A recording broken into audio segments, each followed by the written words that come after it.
Hey guys, so the other day we were on a flight coming back from Atlanta. We were playing a gig down south, and we actually ran into a great saxophonist on the plane who said he's been watching these videos. And he asked a question that I do get a lot, especially when we're doing master classes.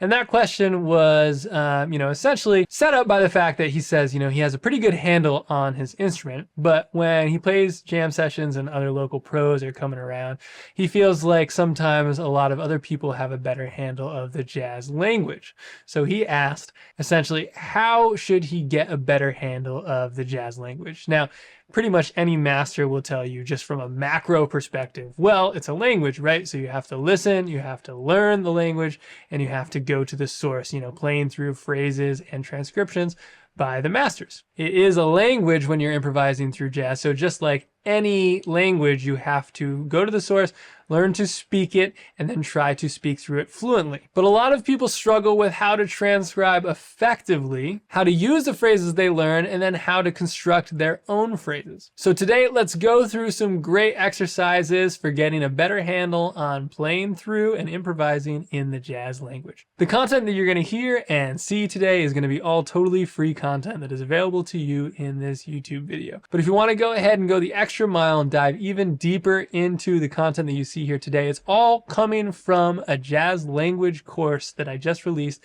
with Jazz Lesson Videos. This is actually the first course that I've ever released, and we're really excited about it because I got the opportunity to just go even deeper into the content that we're making. This is definitely the most elaborate resource that I've ever made. That course is going to be geared towards helping you improve at all the things that we're going to go over today, which is going to be all about memorization, transposition, and application. These three ideas and concepts are definitely the key to success if you want to get fluent in the jazz language. This course has over 40 videos, and in this video content, we actually memorize content together, we transpose content together, I guide you through the whole process, and we go through a bunch of exercises for application as well. So through this resource, we'll make sure that you're going about everything the right way. But now for today, we're going to go through 5 exercises totally free from that course. And this first exercise is going to be memorizing and transposing a phrase from Charlie Parker's solo on Moose the Mooch. And I'm going to tell you about a story after this which harps on the importance of transposition. It is actually a story about a masterclass that I went to from Josh Redman years ago when I was in college, and that masterclass changed my life, honestly, and I learned about the importance of transposition through a story from Josh. So stick around for that. All right, guys, so coming out of the swing era solo with Lester Young, now let's get into a bebop era solo, and let's, of course, go to the great bird, Charlie Parker. With this solo, we're going to check out Moose the Mooch, which is a solo that's on rhythm changes, so it's a really great reference point for very common chord changes in jazz, and we're going to talk about how Bird navigates through these rhythm changes like the genius that he was. So first I'm going to play this for you very much under tempo, so you can attempt to read through it with me. Again, it's okay if you kind of crash and burn here, just have your instrument out, try to play it along with me. Again, if you're not a great reader, no worries there. Neither am I, frankly. So again, we're going to play this under tempo. Let's try it now. So we're going to play this one through real slow now. 1, 2, 3, 4, 1.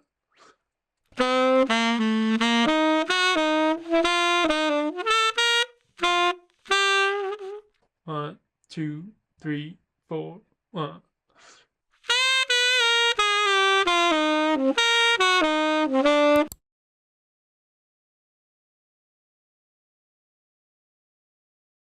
All right, so let's break this solo down phrase by phrase now. A lot happening here. And again, so this is on rhythm changes here. So in those first few bars, let's first just take a second to look at the chord progression. We've got 1, 6, 2, 5, 3, 6, 2, 5.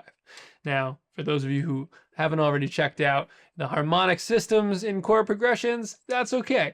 All you have to know is essentially the 1 chord is going to be B flat major 7 because we're in B flat major concert. The 6th chord is going to be G7 because if you walk up 1, 2, 3, 4, 5, 6 from B flat, then you're going to get to a G. And when you get to G, you can play a G minor chord or a G7 chord. Either way, they both sound nice. And then the 2, 5, we're continuing with the same idea, right? The 2 minor, C minor is the 2 minor of B flat major, and so on and so forth. It's okay if you're not super hip to these systems yet. The main thing to be aware of is just that there are chords happening in the song, and we want to check out how the notes are fitting into those chords. So right off the top, as we'll see, we're not necessarily nailing this G7 in the first bar. You can, if you want, just play right through that B flat all the way. So you'll see those first few notes. We've got the C, B flat, A, B flat. That's really just playing the 9 to start, or the 2 to start. So we've got 2, 1, 7 below, back to 1. And then on the next chord, we land on the 3rd of the C minor 7. Then from there, we do a chromatic enclosure that goes around the root of F7. So we do a chromatic enclosure that lands on the root of F7. When we change from the C minor 7 to the F7, we land on the root through that chromatic enclosure. We've got 1 note on top and 2 notes coming from below. Then from there, we continue with just diatonic material on that F7. Now, F7 diatonic material is going to come from F Mixolydian, which is the same exact scale as B flat major, but starting on F. So we've got just diatonic material there, all notes in the scale, in other words. And then when we land on the next bar, we've got a B flat, an F, and a G concert. So that's going to be the flat 6 of D minor 7, and then the 3rd of D minor 7, and then the G is going to be the root of G7, okay? Now, the reason why we have that flat 6 is essentially when you're playing in a major key and you have a 3 minor, you can, if you want, treat that 3 minor as being Phrygian, which is just a fancy way of saying just keep on playing the B flat major scale on the 3 minor chord, or keep on playing that 1 major scale on the 3 minor chord. Again, if this stuff isn't making sense to you, that's okay. It didn't make sense to me when I was first getting into transcription. The idea is just to look at the shape here and kind of have an idea of what notes are being played on the harmony. And it's going to help a lot when we get into transposition, which we'll do in a second together here.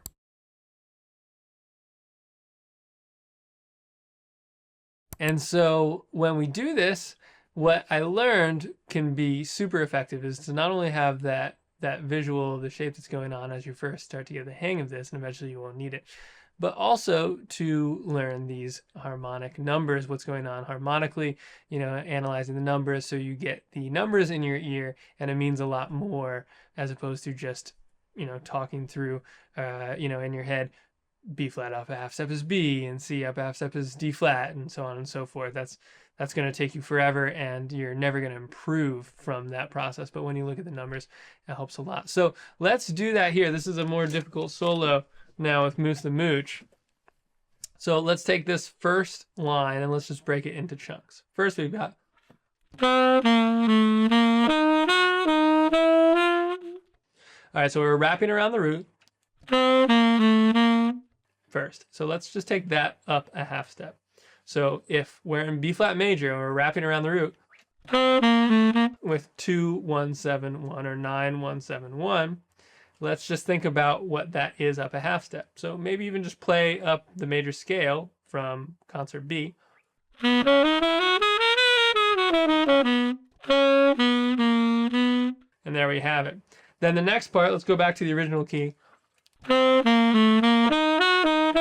All right, yeah, so let's think about this as, you know, the chord changes that are going by. We've got this 2, 5 here. So when we get to the 5 chord, we're really just landing on that root, right? So we've got an enclosure going around the root of the 5 chord.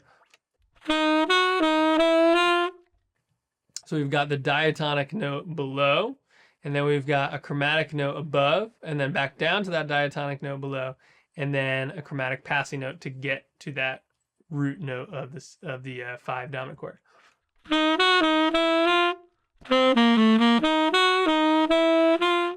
Or if you want, you know, you can think about all of this as being B flat major, and it's a, you know, an enclosure going around the 5th. Either way, whatever feels more comfortable to you.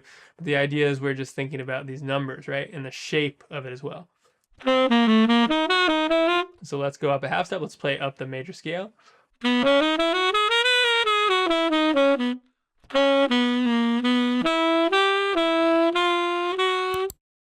All right, so circling back to that story that I mentioned, when I was in college, I went to a Josh Redman masterclass. I was about 19 years old. And at that masterclass, Josh mentioned that when he was in college, transposed a bunch of different Dexter Gordon and Sonny Rollins solos into all 12 keys.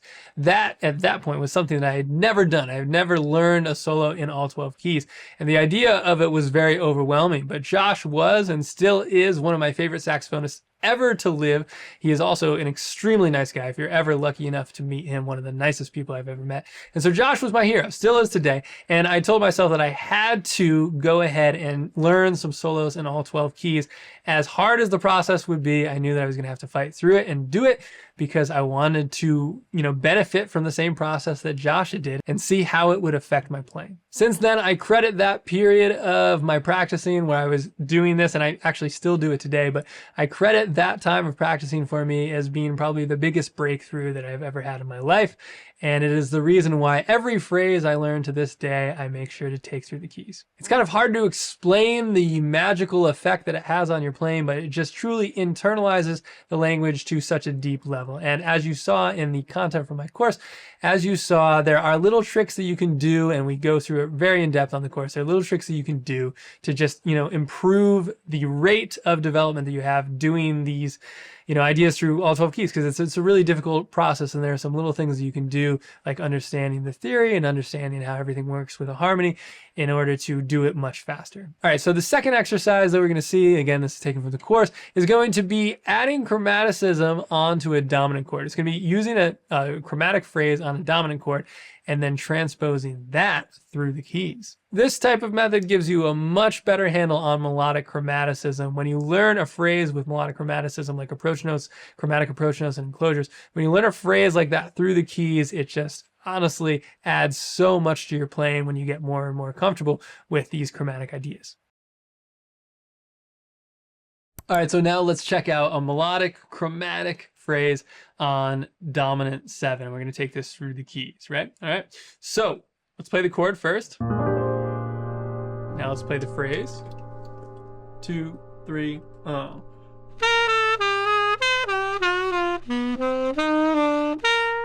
All right, cool. So what's going on here? Again, we want to think of the targets as anchor points, right? So we want to keep track of wherever the chord and scale tones are, and we want to know where the chromatic passing tones are, because that's really going to help us with transposition here. Transposition and memorization is the name of the game. All right, so we start on the root. That's easy enough.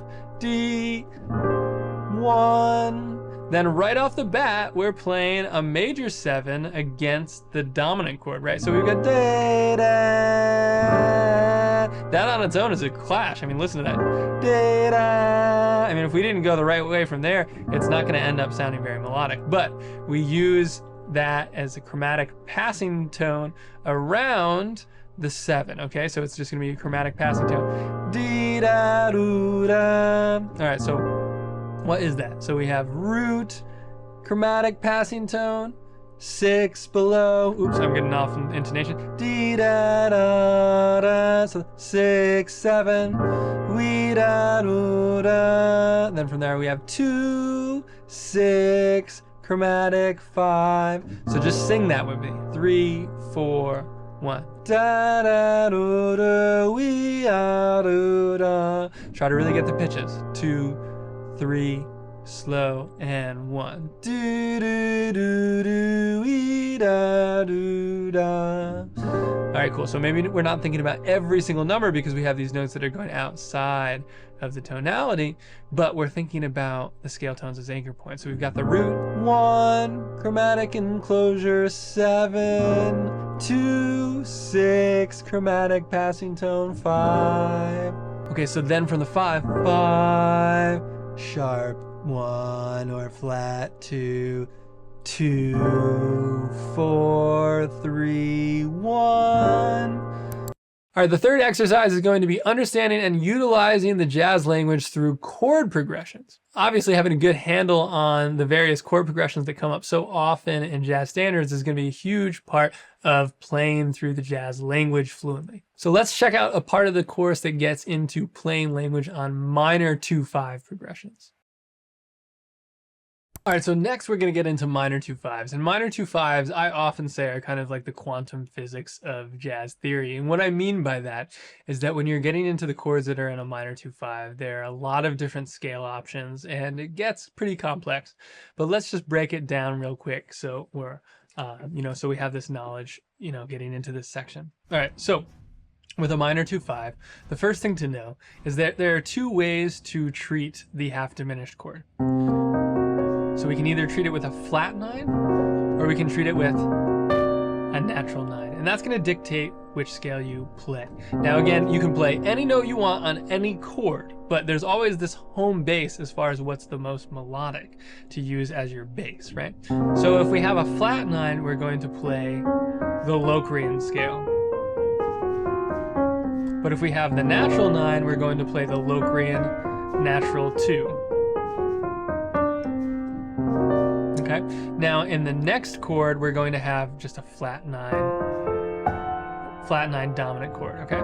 And there are a few different ways you can play this. You can play it with a natural 5. You can play it with a sharp 5. You can even play it with a lowered 5, a flat 5. And then you can also play a sharp 9 on top. And there are just a bunch of different options in general with how you voice this chord. And there are different scale options to go with it as well. So one option would be, if you play the voicing like this with this natural 6, then you can play a half whole diminished scale as your bass. Another great way of playing it is with a Phrygian dominant scale. So that's going to be if you play with the flat 9 and you don't play the sharp 9, then you can play Phrygian dominant. That's going to be one option.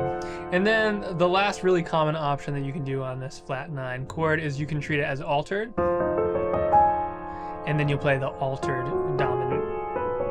dominant scale, which is also known as the diminished whole tone scale, because the first half is like a half whole diminished scale, and then the last part is like a whole tone scale. Awesome. So those are going to be your options essentially on the minor 2/5, and then from there we just have the one minor where you can play Dorian or you can play melodic minor like that. If you play Dorian, it will sound like this, and if you play melodic minor, it will sound like this. So that's the theory breakdown for the minor 2/5-1. All right, so now let's play a phrase on the minor 2/5-1. And this phrase is going to be completely scale-based, but there's going to be a lot of action because we have these different scales that change throughout the minor 2/5-1, right? It's not like a major 2/5-1 where it's really just the same scale starting from different roots. With a minor 2/5-1, we have totally different scales changing from chord to chord. So a lot's going to be going on, even though we're only technically playing scale notes. So first, let's play the minor 2/5-1 to get it in our ears again. And now let's play the phrase so you can hear it. 2, 3, 4.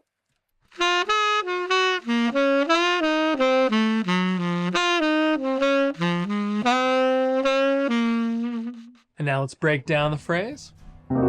So we start right off the bat on the 4, and then we play 4, 6, and I'm saying 6 because we're in Locrian, right? So whether we're treating it as a Locrian scale or a Locrian natural 2 scale, either way, in both of those scales, that 6 is going to be flat. So it's just the 6th of the half diminished chord, right? So we have 4, 6, 4, and then from there we have flat 5, okay? Which again is also just the 5 that we have in that Locrian scale. And then from there we have the 7, and then the 9, we have the flat 9 here, and then the 4 again. So let's just play that measure.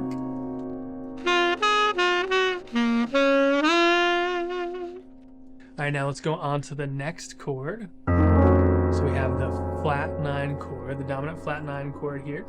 And then we have, on the dominant flat 9 chord, we have 7, 5, 3, flat 9, and the root. So that's going to sound like this. Then we jump up to the root again, up the octave, and then we have the root, the 7, and the 5. And then going on to the next chord, we've got the minor chord. We've got the 3 right here. So 3, 5, 7, 2, and then 3, 1.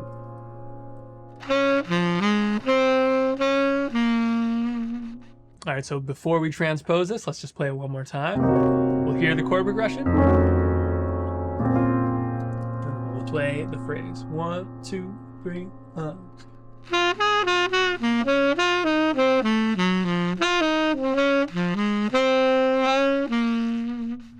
All right, the fourth exercise now is going to be one of the phrase application exercises from the course. We're going to get into modal sequencing. Modal sequencing is a super effective way of getting you better at improvising through melodic shapes. So let's check that out now.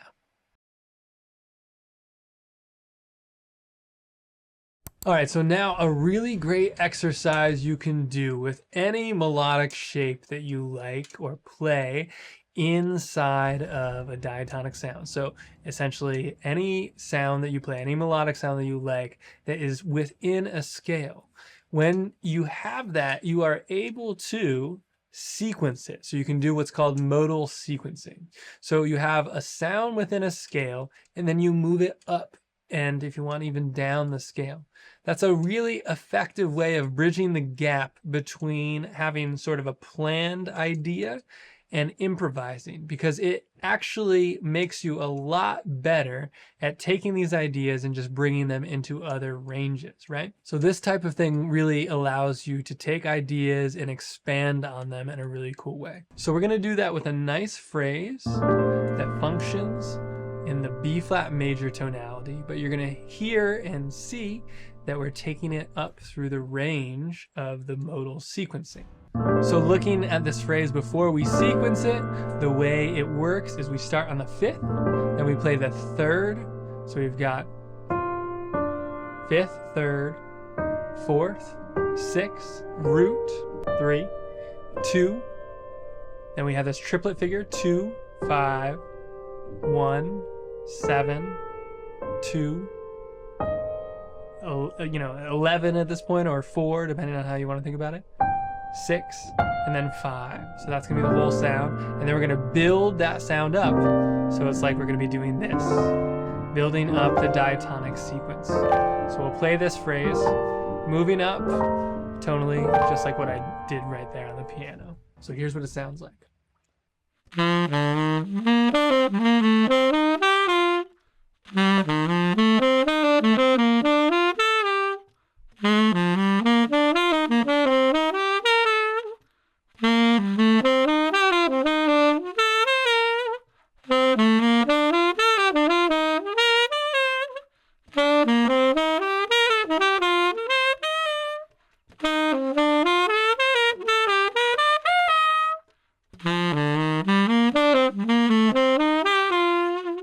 So you can do this with any melodic idea that you have, even if it's only a few notes.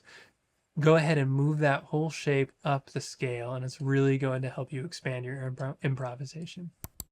All right, now finally, the 5th exercise we're going to do today is going to be a phrase variation exercise. Varying the phrases that you learn on your own is going to be one of the best things that you can do. And so in this course, we get into how you can do this on your own and observing different phrase variation exercises. Essentially, when you do phrase variation, you're taking the source material of a phrase and you're varying it. So you're practicing different ways that you can play a similar phrase, but you're changing bits and pieces of it. If you've got a 2-bar phrase like what we're going to do now, what you can do is you can change the first measure but keep the second measure the same. Then you change the second measure but keep the first measure the same. Then you change some of both measures. So maybe just half of each measure, you'll adjust from there. So let's take a phrase and go ahead and do that together. We're going to do a phrase that's on a short 2-5-1. So that means the 2-5-1 is getting just 2 beats each. We're going to do that in B flat major. So it's going to sound like this. 1, 2, 3, 4. And here's what the phrase sounds like. 1, 2, 3.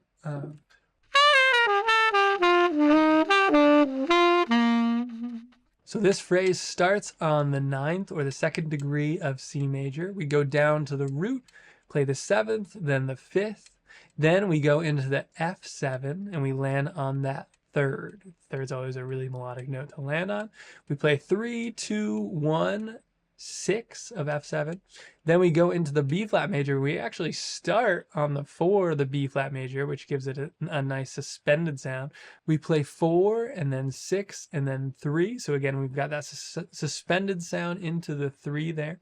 And then we've got 3, 2, 5, and 1 after that. So let's go ahead and vary this phrase. We're going to change the first measure, but keep the second measure the same. That's going to sound like this. 1, 2, 3.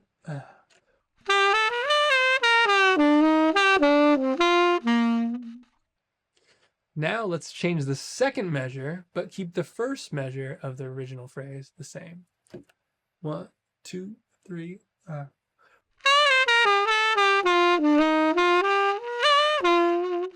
And then so after you've changed the first measure and the second measure, then... All right, guys, thanks so much for watching today. I hope you learned something from this free content. If you want to dive deeper, if you want to go the extra mile and really sink your teeth into this stuff, I definitely encourage you to check out this course we've made. Again, this is the most elaborate resource that I've ever made for developing your jazz improvisation skills. You can get full permanent access to that on the Jazz Lesson Videos website. Just check out the link in the description below. Thanks so much for watching, guys. If you haven't already, make sure to click subscribe, leave a comment in the comments section below. Let us know what you would like to see us get into more next time, and give this video a like if you haven't already. All right, thanks for watching, guys. See you next time.